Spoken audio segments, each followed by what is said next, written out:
Hello दोस्तों, क्या हाल चाल है। आज मतलब बेसिकली फ्राइडे के बारे में बात कर रहा हूँ मैं। तो फ्राइडे को मार्केट देखा जाए बहुत ज़्यादा गिरा है और जितना रिकवरी आई थी उससे ज़्यादा बेसिकली गिर गया है। तो ये तो एक्सपेक्टेड था थोड़ा सा, लेकिन अब ये कहना गलत होगा कि मैं सोच रहा था ऐसा ही कुछ होगा। एक लेवल से जिसको काट नहीं पाया था 24,000 को जब तक मार्केट नहीं काटा था, ये मैंने पुराने वीडियो में भी डिस्कस किया था, मार्केट में बेरिशनेस बनी रहेगी और वैसा ही कुछ हुआ। चलिए अच्छा, आज के प्रॉफिट के बारे में बात कर ले। तो आज हमारा दिन अच्छा था। अच्छा क्या कहेंगे, एक अकाउंट में अच्छा था, दूसरे अकाउंट में थोड़ा सा गड़बड़ था, तो होल्डिंग्स में लॉस था। ठीक है, बट मिला जुला दिन अच्छा था ओवरऑल। तो आज आप देखेंगे हमने एक अकाउंट में 3 पोजीशंस बनाई थी, LIC, पॉलिसी बाजार और सुप्रीम में। तो इसमें काफ़ी अच्छा प्रॉफिट हुआ था जैसा कि आप देख पा रहे हैं। और भाई के अकाउंट में उसने एक MCX की पोजीशन ली थी, उसमें थोड़ा सा लॉस हो गया था, वो ट्रेंड के अगेंस्ट घुस गया था, लेकिन कोई बात नहीं। अच्छी बात यह है कि वक्त रहते लॉस काट दिया गया। नेस्ले की पोजीशन में मैं और वो दोनों ही का एक मत था कि बेरिश रहेगा, क्योंकि होल मार्केट बेरिश था। ये लास्ट मोमेंट में ट्रेड थी, मैं आपको शेयर करूंगा अभी बाकायदा कि मैंने कैसे कैसे पोजीशन बनाई थी। तो लास्ट मोमेंट की ट्रेड थी, बट क्वांटिटी इतनी ज़्यादा हो गई थी, 200 का लॉट होता है, हम लोगों ने 5 लॉट उठा लिए थे। तो कहीं ना कहीं वो एक ड्रॉबैक भी था और स्टॉप लॉस थोड़ा बड़ा हो गया था। रिलायंस की ट्रेड भी भाई ने ली थी और वो बहुत अच्छा प्रॉफिट बनाया उसने। छोटे से स्टॉप लॉस से उसने खेला था गेम, 2 लॉट उठाए थे रिलायंस के और करीब 2.8 पैसे उसने कमाए। सेंसेक्स की तो चलिए ट्रेड, ये सब तो एक्सेप्शनल ट्रेड्स हैं, इनके बारे में क्या ही डिस्कस करना। जो मेजर ट्रेड्स थी वो हमने आज जो काम किया था, 1 2 3 और ऊपर के 3 6 स्टॉक्स में टोटल हमने फ्राइडे के दिन काम किया था। सबसे पहले हमने ट्रेड ली थी सुप्रीम की। तो सुप्रीम इंडस्ट्रीज में देख लेते हैं क्या हुआ था। सबसे पहले तो एक काम करते हैं, हम लाइन से आपको बता देते हैं। सबसे पहले रिलायंस का चार्ट है हमारे सामने। रिलायंस की जो ट्रेड ली गई थी वो लास्ट टाइम पे ली गई थी, लगभग मुझे याद है 2:30 बजे के आसपास वो ट्रेड हुई थी। और उस समय मार्केट ने ये जो स्लाइड दिया था, मैंने इस स्लाइड पे ही ट्रेड ली थी। ठीक है, तो इस स्लाइड में ही हम निकल गए थे और ये वाली कैंडल के अंदर ही हमारा जो प्रॉफिट था वो 2.8 पैसे का हो गया था रिलायंस में। नेस्ले की बात करें तो नेस्ले में हमें लॉस हुआ था। नेस्ले की जो ट्रेड थी बेसिकली वो हम इस पोजीशन के बीच में लिए थे। हमारी ट्रेड हुई थी इस डोजी के बेसिस पे, क्योंकि मार्केट ने एक हाई लगा के सडनली डोजी बना दिया था। तो जहां तक ये निष्कर्ष निकल रहा था कि जो बुलिश ट्रेंड है वो कहीं ना कहीं फेल हो गया है और यहाँ से एक वापस से जो मेजर ट्रेंड था उसके डायरेक्शन में मार्केट जाना चाहिए था, बट मार्केट ना जाके वहीं पे कंसोलिडेट किया। एक टाइम पे प्रॉफिट आया था, ऐसा नहीं आया था, बट 2 कैंडल में अगली, बट वो एक्सपेक्टेड प्रॉफिट नहीं था ना यार, समझिए बात को। तो वहां पे हमने लॉट साइजिंग बढ़ा ली थी अपनी, उसकी वजह से फिर जब मार्केट भागा तो इसमें हमें लॉस हो गया था और फाइनली हमने इस कैंडल के ऊपर क्लोजिंग पे काट दी थी पोजीशन को, जिसकी वजह से हमारा लॉस थोड़ा कम हुआ। हालांकि अगर हम उसको होल्ड करते तो मे बी प्रॉफिटेबल आ जाते, बट देखिए इतना बड़ा लॉस देख ना पाते ना, तो हमें नहीं पता मार्केट का अगला मूव क्या होगा।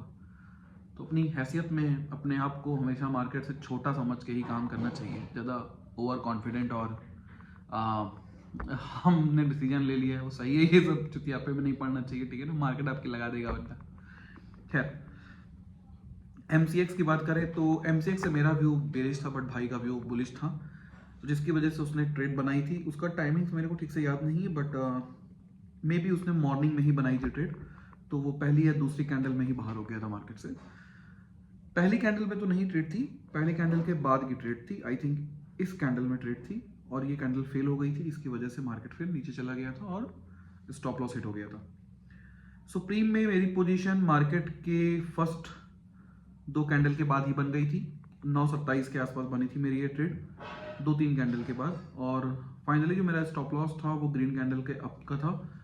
मार्केट में मैंने इस रेड कैंडल के लो पे तो एग्जाम बाई सेल नहीं किया था, मतलब मैंने जो पुट बाई की थी बेसिकली वो मैंने लो के थोड़ा सा पहले की थी। तो निकला मैं इसी रेड कैंडल में था, ये जो बड़ी वाली रेड कैंडल है मैं इसी में निकला था, बट मैं इसके आधे पे ही निकल गया था और आधी कैंडल बाद में और बनी थी, मार्केट फिर रिकवर कर गया था। मैं इसको ट्रैक कर रहा था, मैंने इसकी पुट बाद में भी एक जगह बाई की थी इस फेज में, बट एक ही लॉट की थी। इसके पहले मेरे पास 7 लॉट थे, 125 का लॉट था इसका। ठीक है ना, तो 125 गुणे 7 कर लीजिए आप, तो काफी नहीं 6 लॉट थे, 700 कुछ क्वांटिटीज हो गई थी लगभग। तो उसके बाद में जब मैंने बाई किया था तो एक ही लॉट बाई किया था और एक ही लॉट में फिर यहाँ पे लॉस हो गया था बेसिकली। तो वो एडजस्ट होके आपको दिखा रहा होगा। पॉलिसी बाजार की जो ट्रेड हुई थी यार, उसका टाइमिंग मेरे को एग्जैक्ट याद नहीं, बट वो लगभग मुझे याद आ रहा है, तो इस रेंज में हुई थी पॉलिसी बाजार की ट्रेड। और पॉलिसी बाजार में इस रेंज में जब मैंने ट्रेड ली थी तो यहाँ कहीं हमने एग्जिट ले लिया था। इस नहीं sorry sorry sorry sorry sorry नहीं नहीं नहीं नहीं, पॉलिसी बाजार में मैं इस पॉइंट पे नहीं घुसा था, क्योंकि इस पॉइंट पे अगर घुसा होता तो मैं इसको होल्ड करता। मैंने इसकी जो एंट्री ली थी वो 12 बजे के आसपास ही ली थी और मुझे लग रहा है कि वो इस रेंज के आसपास की ट्रेड थी, जिसकी वजह से मुझे स्लाइटली थोड़ा सा प्रॉफिट बना था। इसको फिर बाद में मैंने कैरी नहीं किया था। ठीक है, LIC की बात करें तो LIC की पोजीशन तो हमने यहीं पे बना ली थी, बट प्रॉब्लम ये हुई थी कि जब मार्केट यहाँ पे दोबारा पहुंचा तो मैंने इसको एग्जिट कर दिया था और लगभग मेरे पास 4 लॉट LIC थे। LIC का एक लॉट लगभग 550 क्वांटिटी का होता है, जिसकी वजह से लगभग 4 गुणे 550 2200 के आसपास स्टॉक हो गए थे और उसमें मेरे को लगभग 2 रुपए के आसपास का फायदा बना था कुछ। ठीक है, मैंने 11 रुपए 10 रुपए 90 पैसे पे खरीदे थे और स्टॉप लॉस मेरा 10 रुपए 50 पैसे का था। 13 रुपए के आसपास मैंने उसको सेल किया था। ये हमारी आज की ट्रेड थी। और निफ्टी की बात करें अगर, तो देखिए निफ्टी जो है यार, मैंने कल भी डिस्कस किया था। अब निफ्टी की जो चाल होगी ना वो क्या रहेगी, जो होनी चाहिए, क्योंकि मार्केट का जो मेजर ट्रेंड होने जा रहा है वो बेरिश होने जा रहा है। तो ऐसा नहीं है कि निफ्टी कल गिर जाएगा, ये नहीं होगा कल। ठीक है ना, इस बात को दिमाग में बैठा लीजिएगा। हो क्या सकता है, देखिए मेरे को क्या लग रहा है ना, कल या तो निफ्टी गैप अप ओपन होगा और गैप अप ओपन होगा तो यहाँ पे हो सकता है वो फिर भाग जाएगा अगर गैप अप ओपन हुआ तो। लेकिन अगर निफ्टी फ्लैट ओपन होता है, गैप अप ओपन होने का मतलब हो गया लगभग 100 पॉइंट ऊपर गैप अप हो क्लोजिंग से आज के, तब तो भाग जाएगा। लेकिन अगर 100 पॉइंट गैप अप ना हो कि 20-30 पॉइंट के आसपास रहा प्लस माइनस, तो क्या चांसेस होंगे देखिए समझिएगा।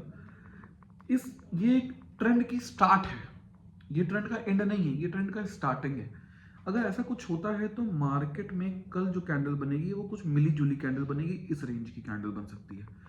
और ये रेंज जो मेरे को निकल के आ रही है वो निकल के आ रही है, अभी मार्केट 23,587 पे चल रहा है। तो मेरे हिसाब से अगला जो पूरा वीक होगा वो एक कंसोलिडेटिंग फेज होगा, जिसमें मार्केट 23,800 से लेके 23,400 के लेवल्स के बीच में कामकाज करेगा और ये 400 पॉइंट्स का लेवल रहेगा। सवाल उठता है कि यहाँ ट्रेड कैसे बनाएंगे। देखिए ट्रेड तो बनाने का एक ही तरीका है, buy on low sell on high. अब लो तो कुछ पता ही नहीं है, देखिए तो मेरे हिसाब से लो पे बाई मत करिएगा, सेल ऑन हाईज पे ट्राई कीजिएगा। 800 के लेवल पे अगर मार्केट मिलता है और वहां से रिकवरी होती हुई दिखाई देती है तो आप 800 के लेवल पे शॉर्ट बना सकते हैं निफ्टी में। अगर आपसे नहीं हो पा रहा है तो दूर रहिए। आप इंडेक्स स्पेसिफिक ट्रेड मत कीजिए, आप स्टॉक स्पेसिफिक हो जाइए, वहां ट्रेड लीजिए। वहां पे अच्छे ऑप्शंस आपको दिखाई देंगे, वहां पे टेक्निकल भी अच्छा काम करेगा। वहां पे एक ऑपरेटर एक स्टॉक में बैठता है। इंडेक्स में निफ्टी में 50 स्टॉक है तो एक बार हम मान सकते हैं कि 50 स्टॉक के ऑपरेटर बैठते हैं, लेकिन पर्टिकुलर स्टॉक में एक ही ऑपरेटर होता है। तो आप वहां रहेंगे तो वहां पे आपको उसकी चाल समझ में आएगी, आप वहां ट्रेडिंग अच्छे से कर पाएंगे। बेसिकली कहना ये चाहता हूं मैं। अगर हम बात करें आज FII डाटा की, तो एक ये थोड़ा सा पेरिशनेस को दिखा रहे हैं। क्या FIIs ने नेट 3600 का माल बेचा है, समझिएगा नेट 30,000 करोड़ की बाइंग की इन्होंने कल फ्राइडे के सेशन में, और 33,000 करोड़ का बेचा है। मतलब एक सेक्टर में इन्होंने अच्छा खासा बाई किया है और एक सेक्टर में बेचा है। सेक्टर स्पेसिफिक होके सोचिए। DIIs की बात करें, हमारे जो हैं उन्होंने 20,000 करोड़ का बाई किया है, 18,000 करोड़ की सेलिंग की है। तो इनका जो नेट निकल के आता है वो 1374 करोड़ आता है। इधर 3600 करोड़, इधर 1374, मान लेते हैं 1400 करोड़ की बाइंग हुई है। तो 36 में से 1400 अगर हम सब्ट्रैक्ट भी करते तो भी निकल के आते हैं 2200 करोड़। और ये जो 2200 करोड़ है ये किसने खरीदा भाई? DIIs ने बेचा है तो किसी ने तो खरीदा होगा। तो ये कौन है जिसने खरीदा है? ऑब्वियस रिटेलर नहीं खरीदा है, बाय ऑन डिप और पैनिक सिचुएशंस की वजह से।